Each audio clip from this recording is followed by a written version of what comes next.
Jadi saya kira teman-teman lagi banyak sekali lihat foto ini ya. Ini kalau bahasa Inggrisnya mugshot gitu. Jadi orang kalau ditangkap di sana, dia akan difoto sebagai kriminal. Dan itulah yang sedang dihadapi oleh Donald Trump di Amerika Serikat. Tapi begini, kalau saya sih nggak merasa bahwa undang-undang akan menyelesaikan segalanya. Jadi dengan itu, maka sebenarnya saya tidak terlalu tertarik untuk membicarakan undang-undang yang khusus mengatur soal transisi. Tapi kita perlu bongkar dulu situasinya. Jadi kalau berbicara dari segi judul ya, ada harkat, martabat, dan keselamatan seorang presiden. Kita kan bisa lihatnya di dua soal. Yang pertama adalah selama menjabat, setelah itu setelah menjabat. Sebenarnya kita fokus di setelah menjabat. Tapi saya ingin masuk dulu dari soal selama menjabat, karena saya ingin bilang begini, ini akan ada kaitannya. Pertama, ketika kalau melihat perisai, kita bisa bilang begitu ya, keselamatan presiden. Perisainya itu sebenarnya kan dua, secara formal dan secara informal. Secara formal itu adalah peraturan perundang-undangan yang sayangnya kita masih punya secara berlebih-lebihan mengatur perisai hukum bagi presiden. Kita semua tahu, misalnya pasal tentang penghinaan presiden di KUHP, bahkan KUHP yang baru. Walaupun kita sudah sering membahas, saya tetap ingin mengungkapkan lagi bahwa pasal itu tidak seharusnya ada. Kalau teman-teman tanya, di Amerika ada nggak? Nggak ada. Di Belanda sekarang, di mana KUHP kita dulu itu ditranslasi dan digunakan, ada nggak sekarang? Nggak ada. Jadi pasal itu jadul betul.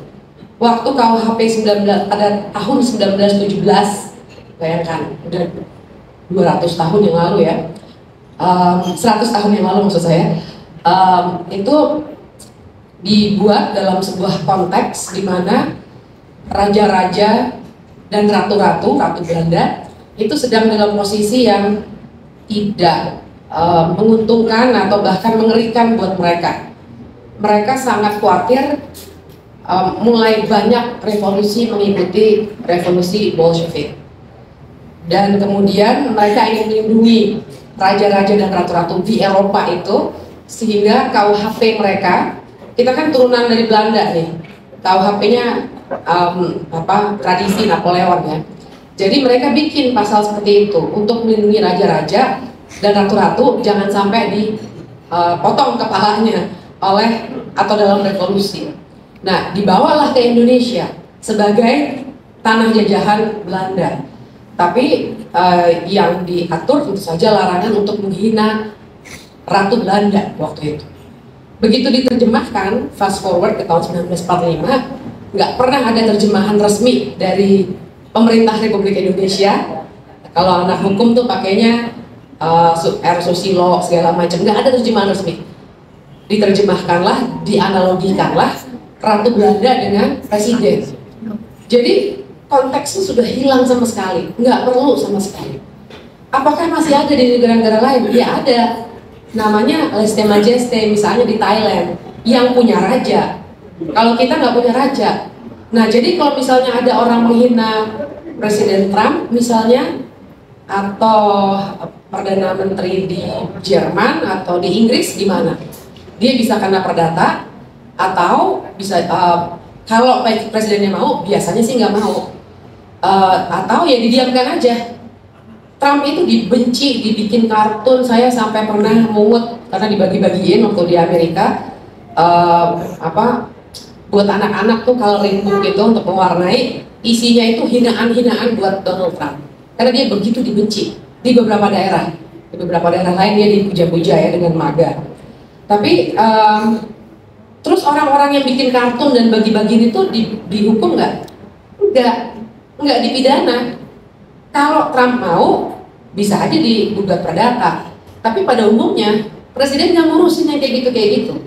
Cuma di Indonesia, sekali lagi, itu dari aspek formalnya. Jadi sebenarnya nggak lazim dalam sebuah negara demokratis presidensil punya perisai formal dalam konteks KUHP seperti itu. Secara informalnya ada juga. Secara informal adalah kita harus memahami meletakkan presiden dalam konteks jaringan kekuasaan. Jadi harus dipahami bahwa mulai dari pilpres seperti sekarang ini, dimana kemarin itu jam per jam lucu banget ya, saya mengikuti terus dari WhatsApp grup segala macam, beredar semua surat menyurat itu bisa berubah-ubah. Dan sebenarnya kan itu dalam konteks membangun jaringan bahkan sebelum pilpres. Nah, jadi kita harus letakkan konteks perisai informal buat presiden dalam situasi seperti itu.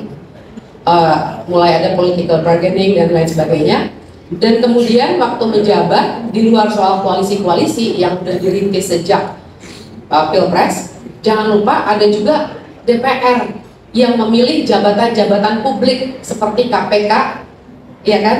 Kemudian juga jangan lupa juga, saya kira sudah di rahasia umum, calon pimpinan yang di fit and proper test oleh DPR itu fit and proper testnya yang di balik layar juga ada, di mana semua mesti ketemu sama fraksi-fraksi, dan transaksinya bukan cuma uang, tapi juga soal apakah saya akan dijaga, partai saya akan dijaga kalau ada suatu perkara tertentu.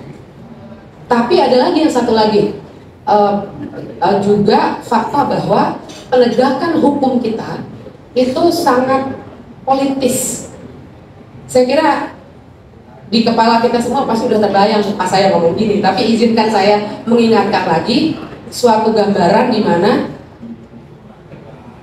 secara sistem, jadi penegakan hukum tergantung secara politis, dalam arti secara ada sumbangan sistem, karena Kapolri dan Jaksa Agung itu di bawah presiden.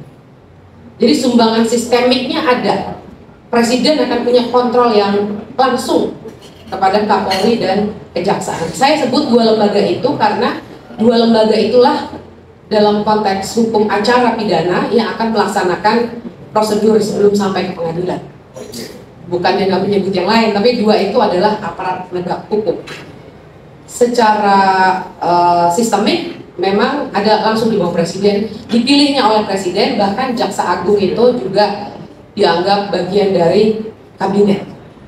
Nah, tapi kita juga paham yang kemudian terjadi tidak hanya relasi ketatanegaraan seperti itu, tapi juga relasi kuasa yang lahir secara politik dan sosiologis.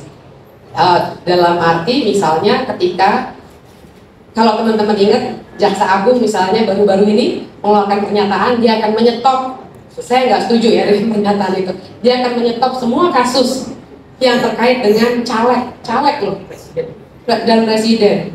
Jadi seakan-akan ingin memberikan gambaran ke kita bahwa kejaksaan tidak akan berpolitik. Padahal itu keliru, karena artinya hak kita sebagai publik yang harus dapat keadilan itu dipinggirkan. Kan cuma ditunda, nggak dihilangkan. Iya, tapi jangan lupa, justice delayed is justice denied. Jadi salah juga untuk mengatakan seperti itu. Itu satu sisi. Tapi di sisi lainnya kita juga paham bahwa penegakan hukum juga digunakan untuk kepentingan politik. Banyak sekali kartu-kartu para cawapres dan mungkin juga capres yang sebenarnya dipegang dalam tanda kutip, yang sering kita bicarakan dalam konteks cawe-cawe presiden dalam pemilihan presiden ini. Jadi itu dulu tuh, itu pada saat menjabat. Nah, dengan konteks itulah kemudian kita bisa mengaitkannya dengan setelah menjabat. Jadi gimana nih? Setelah menjabat, yang formal tadi itu perisai formal dalam KUHP lepas semua kan? Lepas semua. Tapi perisai informal itu bisa dipelihara untuk terus-menerus ada. Nah, perisai informal itulah yang kemudian bekerja, misalnya bagaimana diupayakan supaya presiden yang berikutnya itu juga presiden yang bisa menjaga keselamatan ataupun keamanan dari jaringan yang sekarang berkuasa. Nah, itu catatan yang pertama. Tapi catatan yang kedua untuk melengkapi soal Donald Trump tadi, betul bahwa kita memang tidak menginginkan penegakan hukum digunakan untuk cara-cara yang sebenarnya bukan untuk mencari keadilan, tapi untuk balas dendam. Jadi dengan logika yang sama bahwa tidak seharusnya penegakan hukum digunakan untuk cawe-cawe dalam pilpres, kita juga harus menolak dan mengkritik kalau nanti penegakan hukum dipakai untuk dengan sengaja menyerang mantan presiden. Kita adil aja gitu loh, jadi jangan memanfaatkan sistem hukum kita sendiri jadi merusak untuk kedepannya. Nah, tapi saya kurang tertarik sebenarnya untuk membicarakan suatu kerangka hukum khusus untuk mencegah hal-hal itu. Menurut saya yang mestinya kita dorong adalah untuk membuat sistem penegakan hukum kita lebih akuntabel dan lebih transparan. Jadi kerjaan kita jauh lebih berat daripada sekedar menjaga dalam tanda kutip para mantan presiden dan wakil presiden, siapapun itu ya, bisa SBY, bisa juga Megawati dan lain sebagainya. Itu bukan tugas kita. Kita bertugas untuk membuat sistem penegakan hukum tidak digunakan untuk hal-hal lain selain mencari keadilan bagi masyarakat, bukan balas dendam. Gitu. Jadi kalau saya lebih mengarahkannya ke situ. Jadi kalau misalnya dalam konteks Donald Trump tadi, kan pro kontranya juga tinggi sama aja dengan di sini. Di sana orang Republikan marah karena menganggap bahwa Donald Trump itu diincar, dan kalau dalam bahasa Indonesia barangkali begitu, emang diincar nih Donald Trump nih. Tapi dengan cara melalui akuntabilitas dan transparansi, jaksa agungnya, maksudnya kalau di sana penuntutnya gitu ya, bisa memastikan seperti kata Mbak Titi tadi, oh ini bukan soal kita benci sama Trump. Trump memang melakukan pidana A, B, C, diterangkan ke publik. Jadi publik juga bisa menilai secara objektif. Nah, menurut saya itu yang harus kita dorong nanti untuk membuat penegakan hukum kita lebih accountable, sehingga nggak ada balas dendam dengan sengaja, ataupun sebaliknya nggak ada upaya dari kekuasaan yang berikutnya yang mungkin didesain untuk melindungi kekuasaan yang sekarang. Nah, saya berhenti dulu di situ supaya kita bisa diskusi lebih seru. Terima kasih Mbak Titi.